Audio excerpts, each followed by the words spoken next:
Notacon.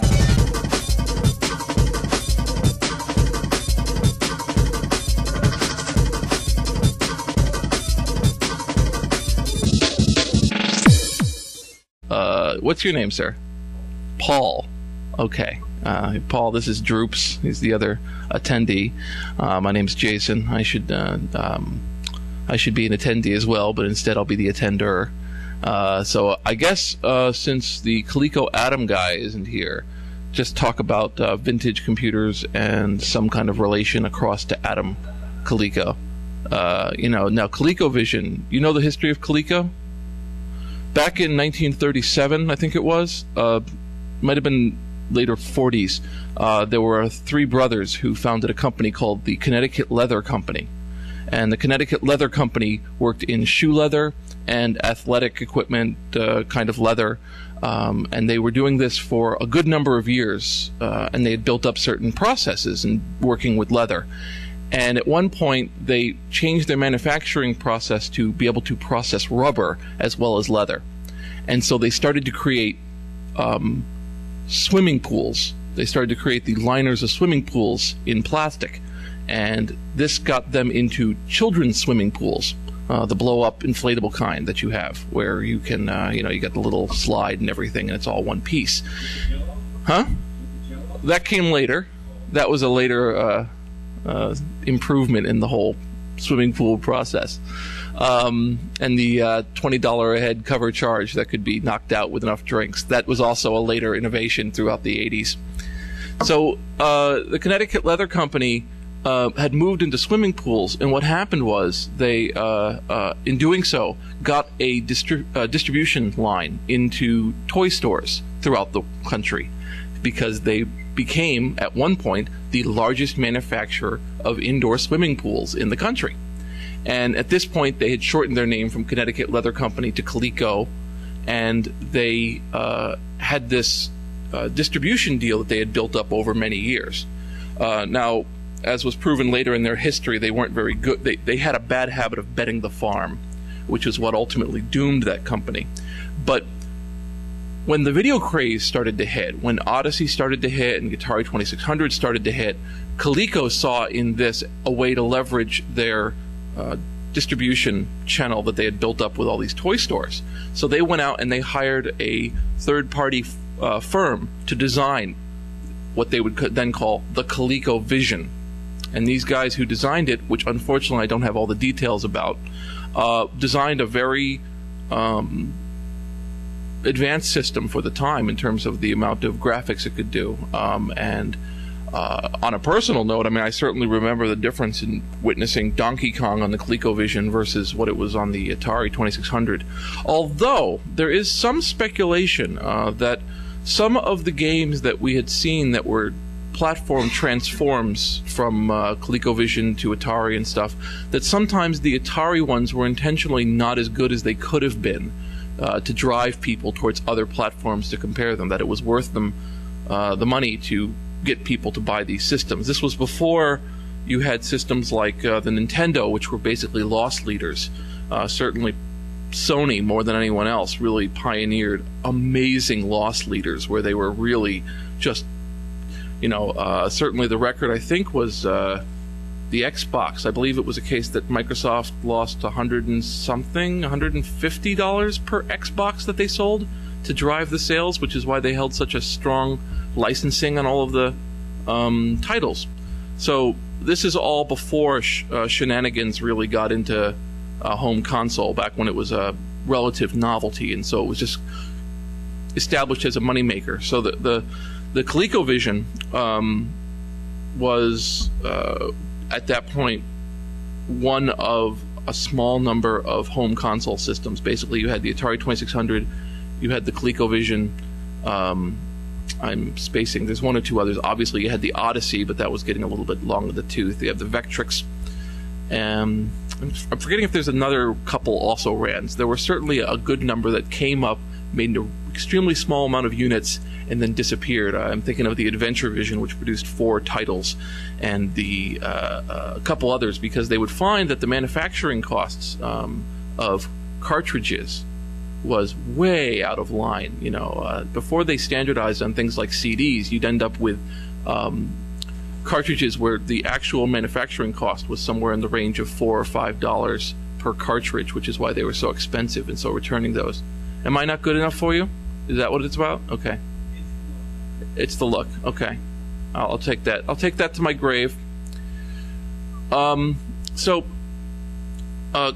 Coleco itself, its history was that Coleco continued to get into fads.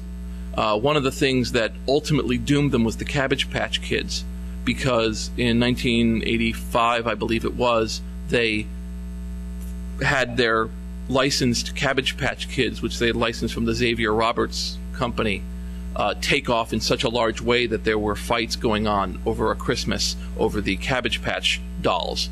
And Coleco's solution was to overproduce them for the next year when the fad had already passed, and the amount that they had basically strung themselves out to do this doomed them, because the Cabbage Patch dolls stopped selling. They weren't the fad that they were. So Coleco had this problem throughout, hopping onto fads. So their computer was unusual because it was one of the ones that bought into the trend of trying to turn these consoles, which were usually intentionally limited in terms of they were barely, certainly the Atari 2600 was barely a number of chips. It could fit on a cartridge if it needed to. They decided that maybe we could bridge these into home computers and enter the burgeoning home computer market, which at that time usually depended on something a little more substantial. And so you had the Coleco Atom, which I believe stands for something, but I've been wrong about these things before. ColecoVision Atom had 16K of memory. It could expand. It had a tape drive, which was prone to failure. I know that.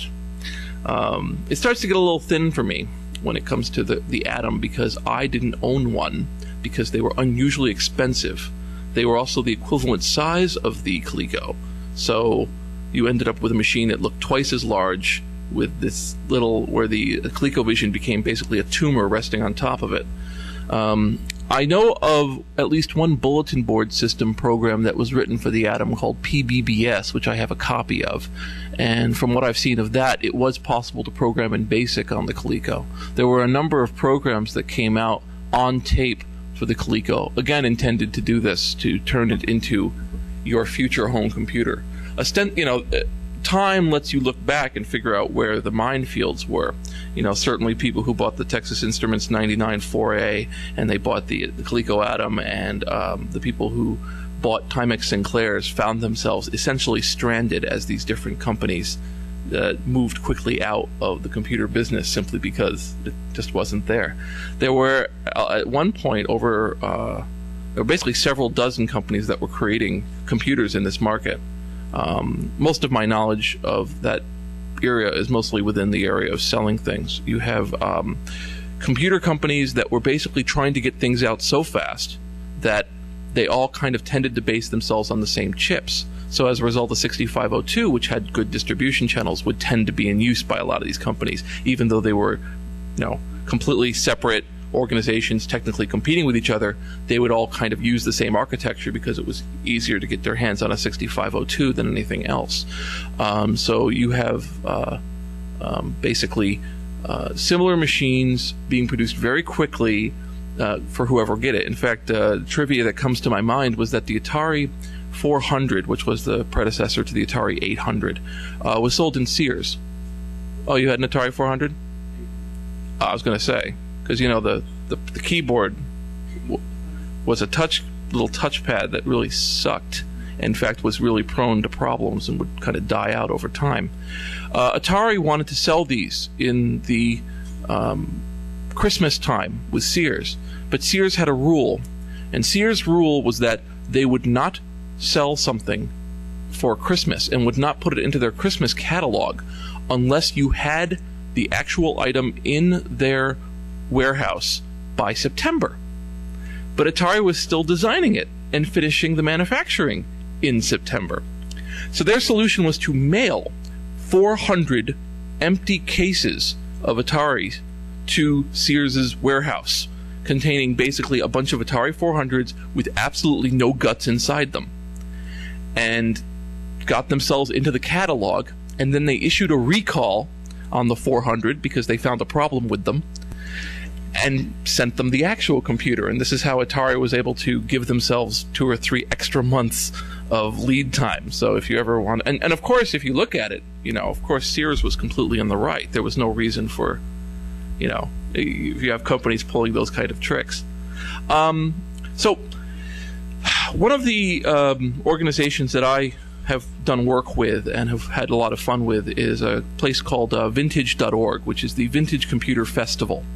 And this is run by a gentleman named Selim, who has been spending quite a bit of his life in the past, certainly in the past 5 to 10 years, running a number of festivals throughout the country. And I attended Vintage Computer Festival 7.0, which was located at the Computer History Museum in Mountain View, California, which I highly recommend. And he has run Vintage Computer East. He is running a Vintage Computer Midwest in Indiana. He has also done one in Europe. And basically what he does is he tries to assemble a certain amount of people who are dedicated to retro technology. And so you've got people who are running VAXs live that they've brought in. We've seen people do setups with, Ataris, with a lot of basically Apple I replicas, which has become an interesting thing. There's a book out currently called How to Build an Apple I Replica, which really should be titled Beginning Electronics, which is actually a very wonderful thing for me, because I'm one of those people, you have these questions that you want to ask, and you're kind of embarrassed to go, well, I've never actually touched a soldering iron. And this book assumes that you don't even know what a soldering iron is, and then proceeds to walk you through the process of building an Apple I. And by the 5th chapter, you have an Apple I, and then from the 5th chapter to the 12th chapter, you're trying to program something on it. The Vintage Computer Festivals are actually one of a small number, but significant number of retro computing festivals which are located out there. I do know that there's a ColecoVision Atom club that collects these, which is where I get most of my information from, in terms of the fact that there are parts that tend to break, and that there are replacement parts that people have figured out how to jury rig in to make it work, up to the present day. Sorry for my jumping around here. I'm kind of sifting through my file of people who are running old technology that's kind of in its weird kind of state that nobody cares about anymore except for the people who are still running them.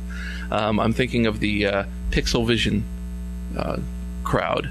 The PixelVision was a video camera that was sold in toy stores that could record on a cassette tape.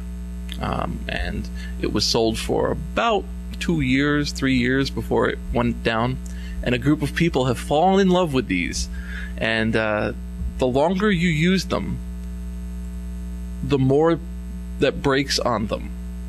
And that absolutely can't be replaced. They contain parts that aren't just things you could kind of remanufacture. They've got things in them that they can't make come back. So everyone who uses them now treats them like they're religious relics, and they create films. And I had the pleasure of buying a DVD of PixelVision films, which included an interview with the creator of the PixelVision, who didn't know that they were having little tiny PixelVision cons. I think the conclusion one can draw from that is actually that anything can have a group of people who can adhere to it if you take it long enough. People might be surprised to find out that you can still buy Model T parts new. You can go into the catalogs and they are selling every part for a Model T. You can go ahead and build yourself a brand new Model T. Every part is still being manufactured, because there's always going to be a group of people who kind of, if that technology is their earliest memory, they'll protect it and they'll keep it for a very long period of time. I discovered this quite a few times in my travels, that people would tend to adhere to something. So, bringing it back to home video systems, there was a movement in the early 90s, starting I think Joe Grand started the process. He created a Atari cartridge called SCSI in 1995-6, I think it was, that he created this thing. Basically what had happened was that people were learning how to program again in these setups. One of the things that really attracts people to older systems is the fact that a lot of the rule sets you have to buy into now. For instance, checking your code in with a code management base and having to program it in such a way that you're working with some sort of API and working with some sort of complicated, GCC port for that particular unique set of circumstances. For people who get wrapped up in that sort of work, it's very refreshing to have a single chip to have to deal with and a set of instructions that have been so analyzed through the last 20 years that every single last trick you could ever imagine has been in some way handled. It's to the point that the 6502 has a list of bugs that are just known, the things it can't do, and instead of somebody discovering that the hard way late one night alone and not being sure if they've got a bad chip, it's all documented so they don't get hung up on that. And so a lot of the draw to create new items for these old games is there. And with the start of SCSI, Joe Grand took it to a greater level, because first he started to buy old Atari Combat cartridges, which are pretty much available like water because one went with every Atari that was sold. And he would take the labels off, put a new chip inside them, and put a new label on the outside, so he didn't have to manufacture the cartridges. Then he started to sell them, and then he started to make new ones. And there's a small boomlet now in brand new Atari games that you can buy on a actual Atari cartridge that will plug into an actual Atari and work as expected. The largest Atari cartridge that was ever made was the 32K Pitfall 2, which required a customized bank switch to be able to work, and so as a result it was unbelievably expensive and didn't sell as well. Since then, there's a game that's coming out. I had figured it had come out by now, but I haven't seen much about it. It's the Homestar Runner RPG that is being created on an Atari cartridge by Paul Slocum, who goes by the name Treewave at treewave.com, which he's basically a musician who has a bunch of pre-programmed Ataris, Commodore 64s, and he makes beautiful music with it, and I've hired him to make music for my film because he produces these extremely organic sounds, considering he's mostly just making an Atari 2600 extremely sad. He also has a programmed printer that he modified the BIOS on so that it would work in a very, very strange way. So he was assigned with creating this Homestar Runner RPG, and to be able to make it do a lot of things, they created a customized 64K bank switched cartridge, which has, because of the limitations of the Atari, you have to have it split into one small area. I think it's 8K. I think that's the maximum it can address. Is that right with the two? I think it's 8K it can address that way. And then this thing knows to call other parts and pull them in and pull them out, requiring what it needs. So it's a pretty complicated process for this game. But it was the only way they could get it to work that way. So if Pitfall 2, which has an enormous amount of screens, only requires 32, you can imagine what these guys will be able to do in 64. So that's why I'm looking forward for this game. Certainly with the Atom, I believe at this point, I'm very sure at this point that the Atom has been emulated to the point that it's pretty indistinguishable from, I figured it was that way. There was a period of time I tracked the beginning of the emulation scene, which unfortunately, which depending on your view, the problem with emulation is that, like a lot of hobbies, if it leads to free stuff, you end up with a lot of people who, there's a lot of people who like the microbrew, but there's a lot more people who like to drink free beer. So you have that in any given situation where you have a set of people who are working very hard to learn things about a system like the Atom, to learn all of its internals so that they can emulate it. And then once they get the games working, suddenly everybody's interested in their emulation project and how it functions, and they just would like to have, if you could just send them a copy of all the games, it would help them really understand your emulation program a little better to see how it functions. And so you end up with this problem where companies are finding out that property that they consider dormant and out of use, with the exception of, say, Nintendo against a trademark, but the actual game itself, which they consider to be unusable, suddenly finds itself in vogue again. There is a fad going on right now. I don't know if you call it a fad. What would you call it? Well, basically, the current editor-in-chief of Wired has put forward a theory, a outlook on the universe called the long tail, which you're going to hear more and more about because it's nice and fatty to talk about, and it makes things sound like everything is all one unified theory, which is a beautiful approach. And I've been watching him slowly morph it to apply to other things and go, well, that's a long tail kind of situation, and the long tail would have something to say about that. The theory of the long tail says that when you purchase something, or when an item comes out, it has an initial burst of people who have an interest in it. That is to say, you create your book on witchcraft and a certain number of people buy it, perhaps 100 or 1,000. And now, in the old model, you would sell it for a while, and then after a certain point, you'd never have it again. And eventually your witchcraft book would drop off print, and you'd never see it again. And maybe a few people would trade a few copies later down, but basically your trend line is gone from here down. You're done. The long tail says that actually what it does in a digital age is go down and then slowly sit at a certain amount and then go like this for an enormous amount of time.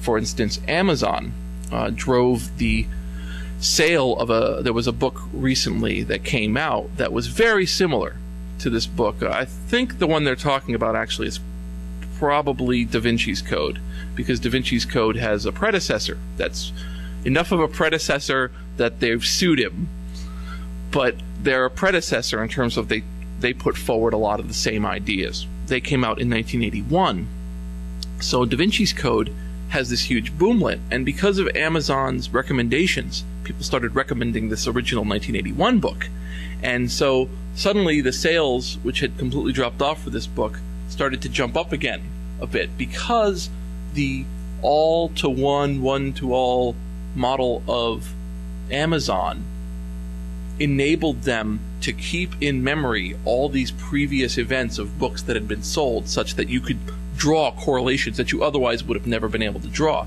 And so the long tail says that these games that were created, these very, very intense, complicatedly programmed, simplistic by today's standards, but still fun because they had to concentrate on making a good product for some of these games,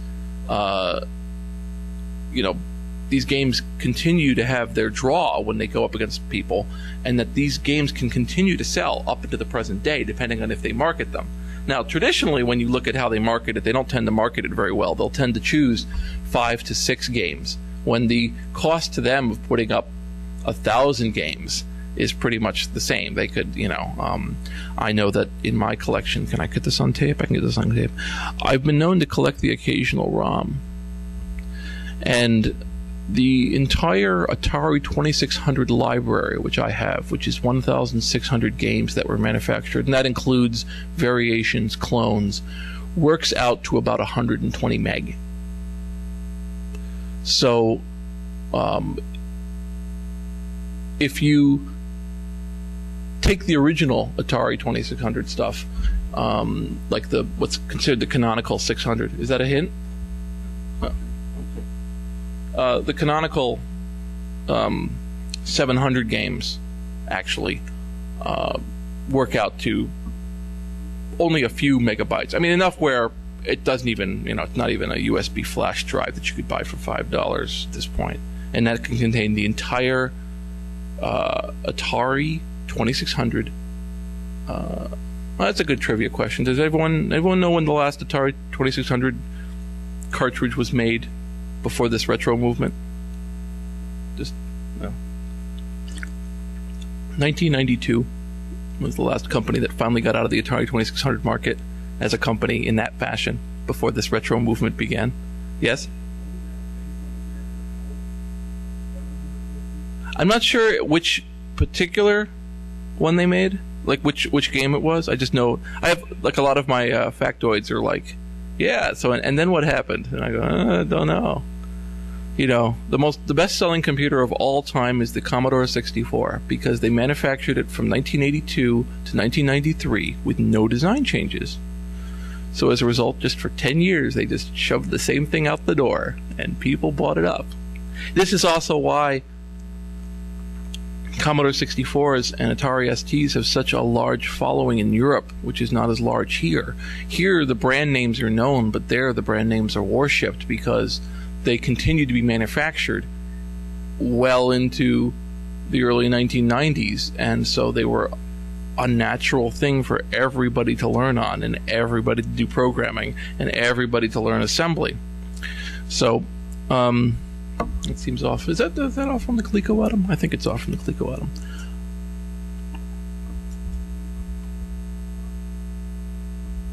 Adam. So, what I assumed the gentleman was going to talk about was to talk about the fact that he belongs to a Coleco Adam group, and where to find them. Do we know what the name from the, we should at least put that out. I believe it's in the schedule, what the name of his organization was that created AdamCon? That sounds right. I think AdamCon is in New Hampshire, but don't quote me on that. I do know of AdamCon. What I know of AdamCon, of course, is there was a controversy. That's how I know it. There was a controversy some number of years ago. One of the things you'll find in any given, I don't need it. One of the things you'll find in a lot of these small groups is that any social group based around something has archetypes that show up. The hacking community experiences this. The radio community experiences this. The retro company, cars, you name it. There will be certain archetypes within a social group like that, basically a scene. And, you know, they'll call themselves different things, right? They'll say, oh, we're a bunch of retro guys or vintage guys or car guys or we do this. But there'll be archetypes. You'll have the person who's kind of the god of it. Everyone will look forward to him because he really wrapped his mind around it. I was a member, well, sort of am still a member of the Checker Cab community. I owned one for a good number of years, and I'm buying another one. There's a gentleman named Ben Merkel who lives in Illinois who has about 100 checkers and can't be stopped in terms of facts. Will tell you, oh, this was manufactured this way. He'll say, oh, this was done with this particular printing stamp press that they used for a while. He can tell you everything down to it, and everyone looks to Ben. Nobody tries to bother Ben. Everyone just tries to let the man bask, but they bask in Ben's glory, and they have a lot of respect for him. In any given community like this, you'll have somebody who just knows the machine inside out, and nobody wants to bother the Golden Child because the Golden Child can give them information, and the Golden Child has a good, solid attitude that that you can work with. He's not trying to do something. And then you'll have the archetype of the people who are in it as a vague business opportunity.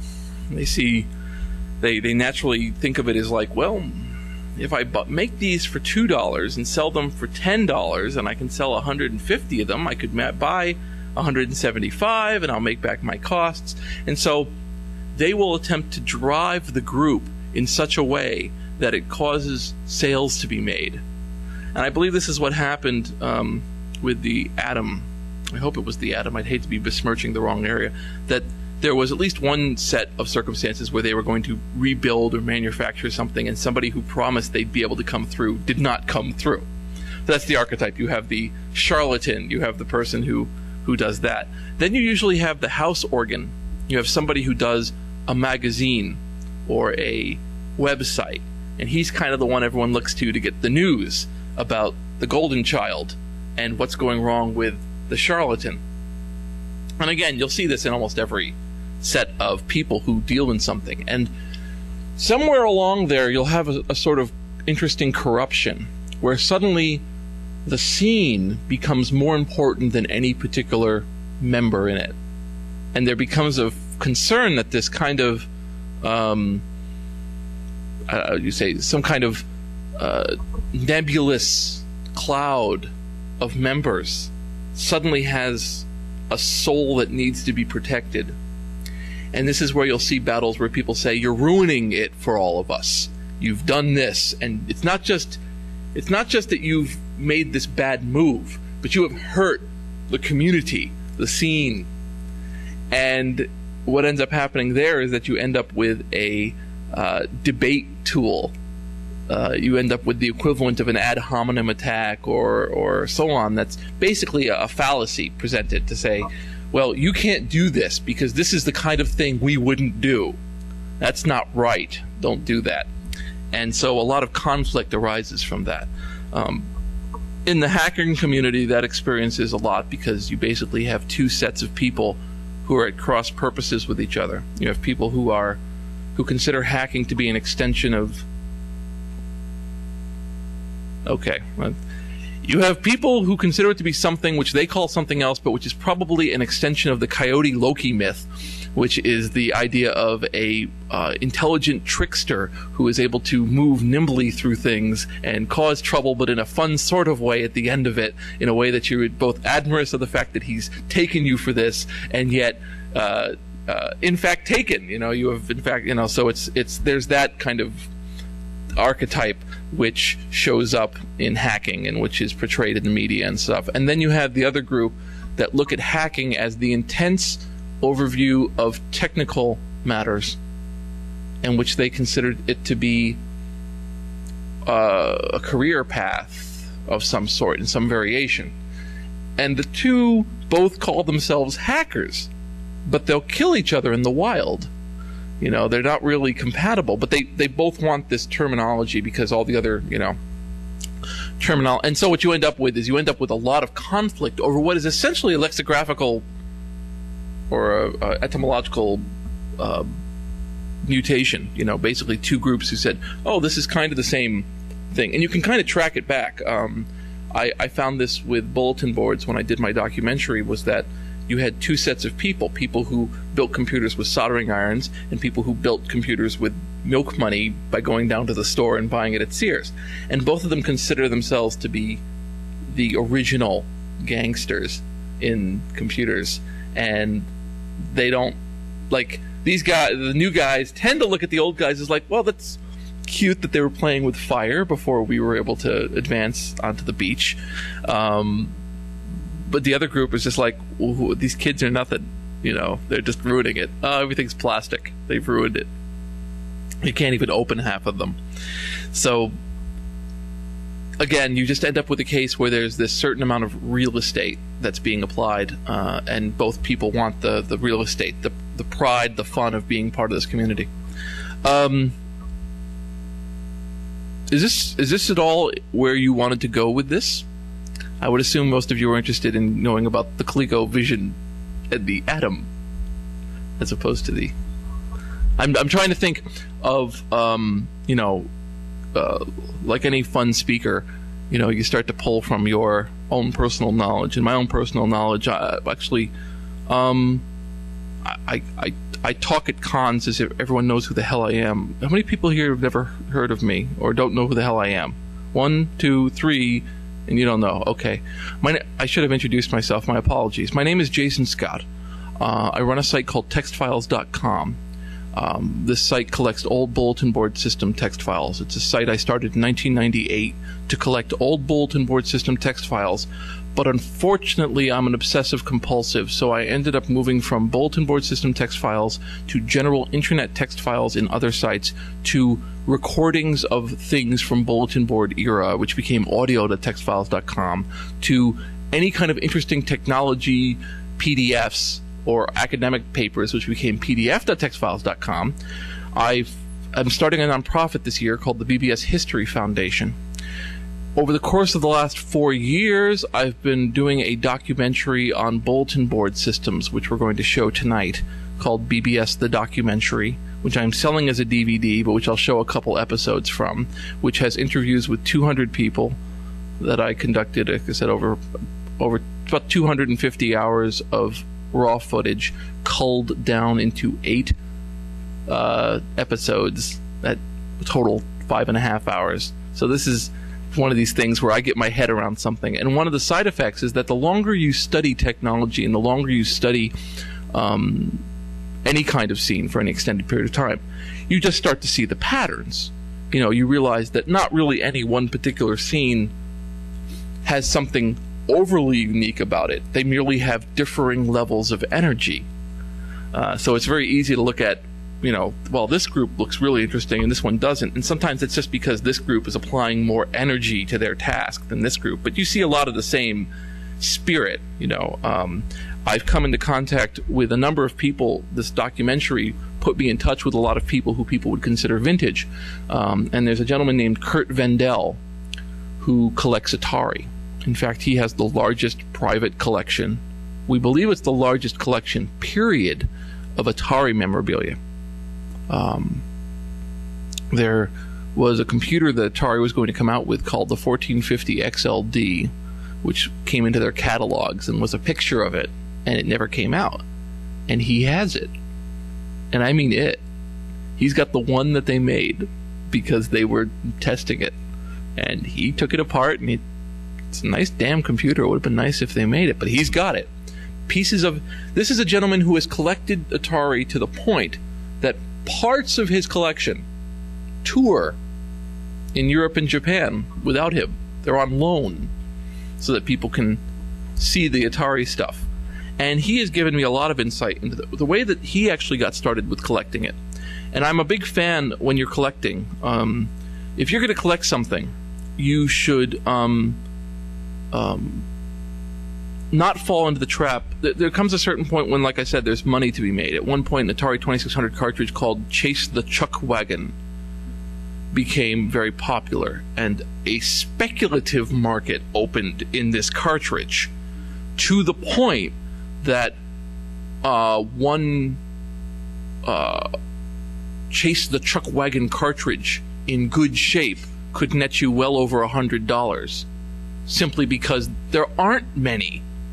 The Chase the Chuck Wagon game was created as a promotion for Purina, and you had to mail in certain proofs of purchase to get it, and almost nobody did because it was an enormous amount of proofs of purchase. So very few were manufactured. You know, I think it was less than 1,000. And so as a result, they became this unbelievably rare thing, and everyone who's collecting had to have this, you know, barely rare cartridge simply to do it. So you ended up with this aberration. You know, it wasn't so they would go, oh, this is the really good one. You have to get to Chase the Chuck Wagon. It totally blows away, you know, Pac-Man. It's a case of just, I now have chased it. You've gone from owning items because of their own particular worth into owning items simply because your collection has a little black square in it. And you need that black square filled. So that becomes the most important thing in the world to you. In his case, when he was younger, when he found out Atari wasn't manufacturing this set of computers that they had promised they would, he would call Atari and act like a third-party developer that was developing something for their serial port, and that he needed to speak to an engineer. And keep in mind, he's like 15, 16. And they'd put him through the engineer, and he'd go, "Hi, I was just lying. I want to ask you, you know, about this and this and this and this." And they would ask him questions, and he'd go, you know, "Is this part still here?" And they would go, "Oh, it's down at the company store." And he'd go, "Well, if I mailed you money, could you get it for me?" And they would. And that's how he started to get all this rare material, was he simply socially engineered himself into the Atari engineers department and went down to their company store. And he became known for this and started to collect. For a while there, I gave this up, but for a while I would see new Atari historical items, and I would go, "Kurt has to get a copy of this." And I'd grab it, and I'd go to Kurt, and Kurt would go, "Who do you think put that up there?" It happened again and again, and after a while I was like, here are some posts from the Atari VAX, the Atari message board that the engineers had. And he's like, "Oh yeah, I pulled those off the tapes." You know, and this would happen again. You know, so after a while I was just like, "Oh, just withdraw, knock my queen over, knock my king over, and just walk away." So he's got me pretty much. I don't have to collect Atari stuff anymore. Kurt's got it.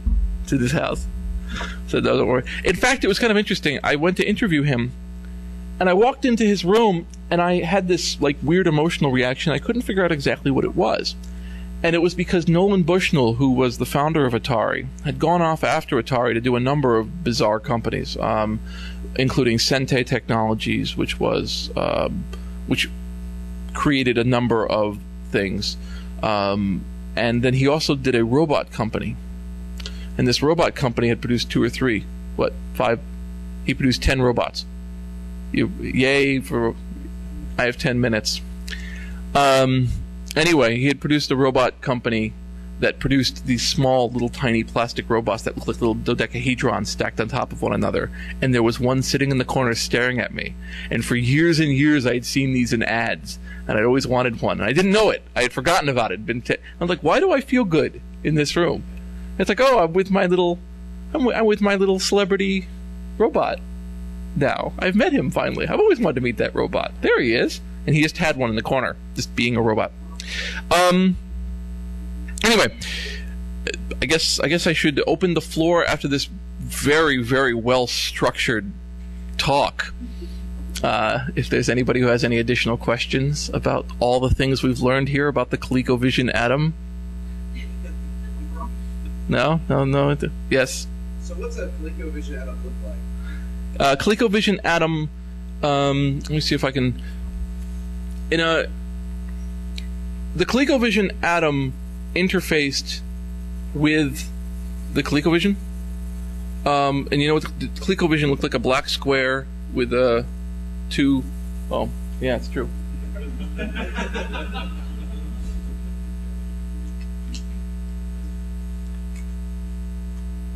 The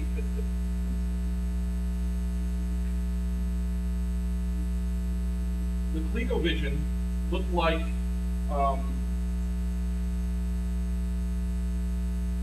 from the top, this is what the ColecoVision looked like. Basically what it looked like was a black square with 2 areas for the controllers.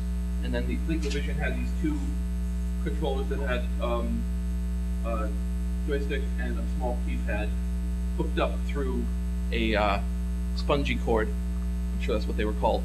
I'm sure it's a scientific name. That could enable you to pull it out and play the games like that. From the side, it was basically a straight square like this. Now I'm forgetting off the top of my head if the cartridge plugged in the side or if it plugged in the front. Definitely didn't plug in the top like the other ones.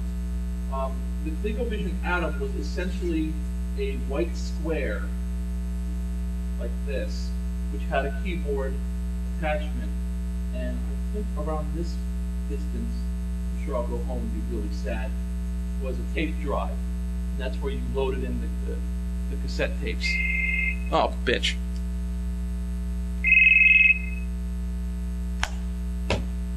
I'm sure she'll appreciate being called that on a recording. So the ColecoVision Atom was essentially, like I said, a white square that had a tape drive that was its primary. It used the ColecoVision Atom.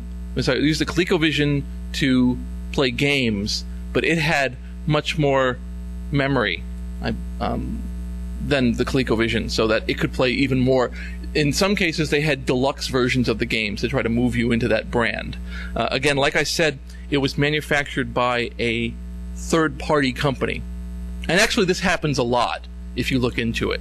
There's a lot of times where, like, there's a company called General Computer Corporation, GCC. Bastards did everything. Kind of freaks you out when you find out.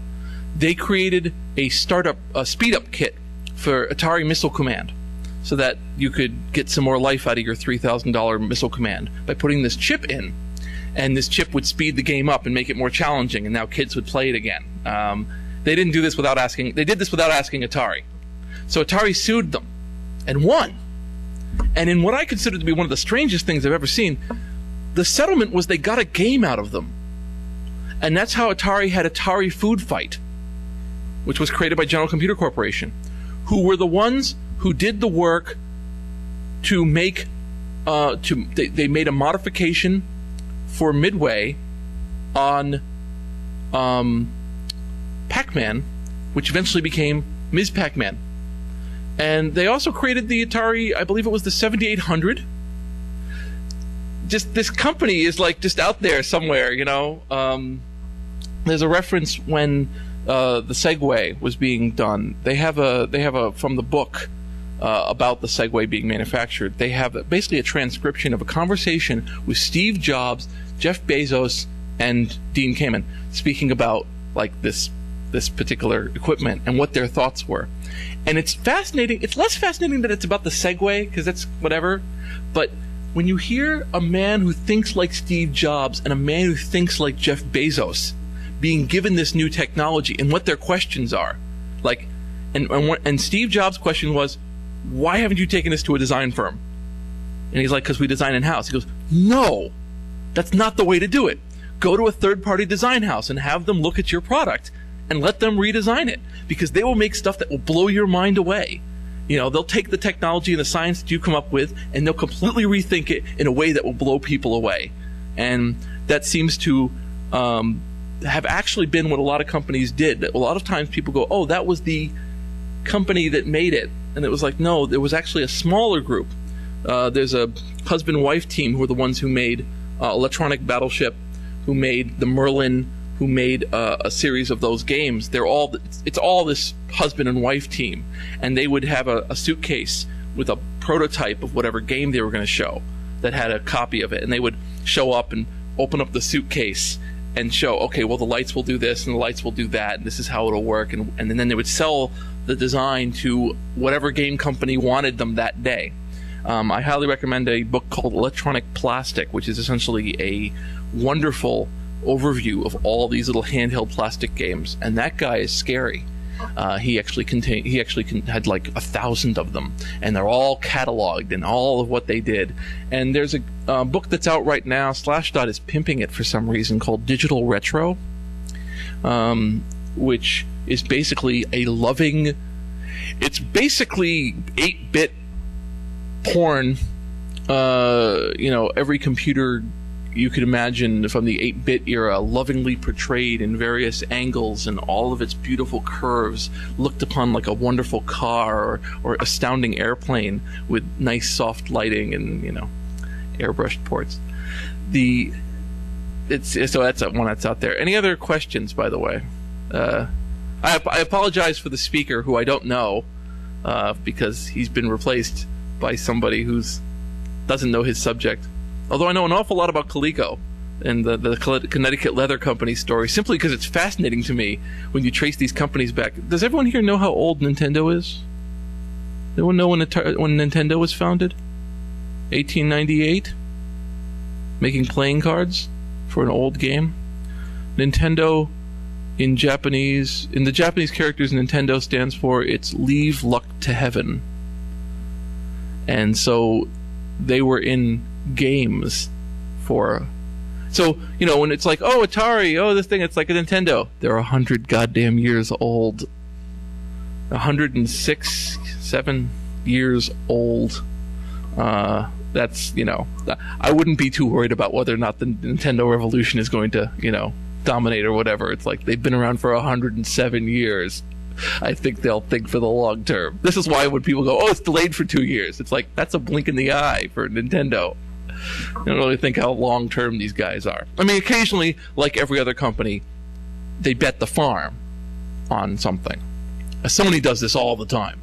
You know, every time Sony comes out with a new thing, like Sony sunk it all into the PlayStation. They totally pulled their chips and pushed them into the middle of the table, because if they had failed in execution on the PlayStation, they would have probably had to have gone into some sort of controlled bankruptcy for a while in some parts of their area, because they threw everything into all of their manufacturing, and it was an amazing loss leader for that company at the time. Nothing to what like Nintendo has done, or Microsoft did. But Microsoft has money to burn, right? They're capital rich. They can do it. Not everyone can do that. All right. I guess. Any other questions about this wide range of fascinating subjects? Okay.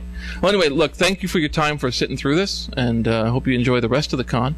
Like I said, I'm hopefully showing my film tonight on Bulletin Board Systems, And my site is called bbsdocumentary.com. If you want to browse that site and go, wow, so that's the asshole I had to listen to for an hour instead of the Coleco Atom guy. I highly recommend vintage.org. If nothing else comes from you, vintage.org will put you in touch with the beginnings of every other retro community that's out there and where they're meeting. And it can sometimes surprise you where some of these meetings are being held and what's going on there. And you might find that all over the country that there's something going on that's of this kind of interest. And a lot of those people tend to be very much into what they do, and they tend to have some really fascinating stories of their own to tell. All right, I guess that's it. Let's go to your next whatever. And remember the keynotes at 1 o'clock. That should be fascinating. All right, thank you.